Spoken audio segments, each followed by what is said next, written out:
जादुई दूध का पेड़। बहुत समय पहले की बात है। एक दूरदराज की घाटी में एक छोटा सा गांव था। उस गांव के लोग बहुत सीधे सादे, मेहनती और खुशमिजाज थे। लेकिन उन्हें एक बड़ी परेशानी थी, उनके पास पीने के लिए दूध नहीं था। न तो कोई गाय थी, न ही बकरी। बच्चे दिन ब दिन कमजोर हो रहे थे और बूढ़े लोग बीमार पड़ते जा रहे थे। एक दिन गांव का सबसे छोटा लड़का आमिर जंगल में लकड़ियां बीनने गया। रास्ता भटकने के बाद वह एक अनजानी जगह पहुंच गया। वहां उसने एक अजीब पेड़ देखा। उसकी छाल से दूध टपक रहा था।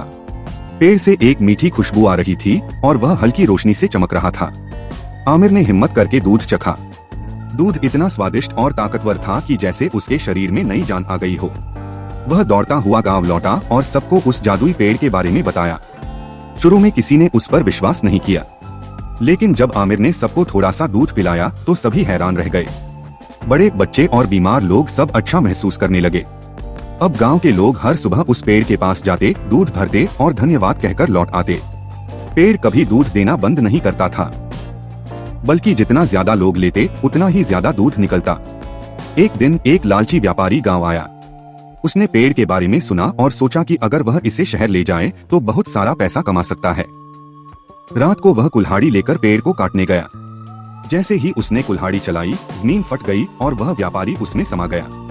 अगली सुबह जब गांव वाले पहुंचे तो देखा कि पेड़ बिल्कुल सुरक्षित था, लेकिन उसके चारों ओर एक चमकदार घेरा बन चुका था।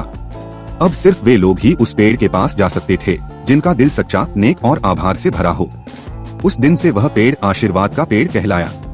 आमिर को उसका रक्षक बना दिया गया और गांव में फिर कभी दूध की कमी नहीं हुई।